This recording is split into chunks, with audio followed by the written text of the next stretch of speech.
మళ్ళీ ఒక unboxing video. ఈసారి నేను ఫ్లిప్కార్ట్లో హోమ్ డెకోర్ థింగ్స్ తీసుకున్నాను అనమాట. సో ఇవి నాకు చాలా రీజనబుల్ ప్రైస్కి వచ్చాయి అండ్ వర్త్ అనిపించాయి నాకైతే. ఇవైతే ప్లాస్టిక్ గ్రాస్ అనమాట. నార్మల్గా మన రియల్ గ్రాస్ లాగానే అనిపించింది. అండ్ ఇవి అరౌండ్ నాకు 300 పడ్డాయి, 290 చేంజ్ అలా పడ్డాయి అనమాట. మొత్తం 6 సెట్ వచ్చాయి. ఇవి చాలా మంచిగా అనిపించాయి నాకైతే, వర్త్ అనిపించింది. ఇంకా ఇట్లా సపరేట్గా వచ్చాయి అనమాట. గ్రాస్ సపరేట్గా వచ్చింది, అలాగే కింద హోల్డర్ ఉంటుంది కదా అది కూడా సపరేట్ వచ్చింది. ఇక డిసప్పాయింట్ ఏంటంటే ఆ హోల్డర్లో ఏం రాలే ఫిల్ చేసి, అంటే బరువు లేకుండా అది ఎట్లుంటుందో నాకు అర్థం కాలేదు. కానీ లైట్ వెయిటే కాబట్టి పర్లేదు, కాకపోతే చాలా చిన్నగా వచ్చాయి అనమాట. అండ్ ఇట్లా గ్రాస్ ఇంకా కప్ 2 సపరేట్గా వస్తే అందులో మనం ఫిట్ చేసుకోవాలన్నమాట. తర్వాత ఇవి అంతా దగ్గరకు ఉండే, కొంచెం ప్యాకింగ్లో షిఫ్టింగ్లో అలా దగ్గరికి అయిపోయింది కదా, దాన్ని కొంచెం దూరం అనేసి విడదీసినట్టు అనేసి అన్నీ సెట్ చేసుకుంటాను అనమాట. మొత్తం నాకు 6 వచ్చాయి, 2 సేమ్ అలా వచ్చాయి అనమాట. డిఫరెంట్ స్టైల్స్లో వచ్చాయి ప్రతి 2.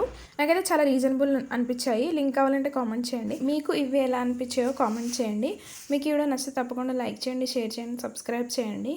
Hope you like this video. Okay, bye.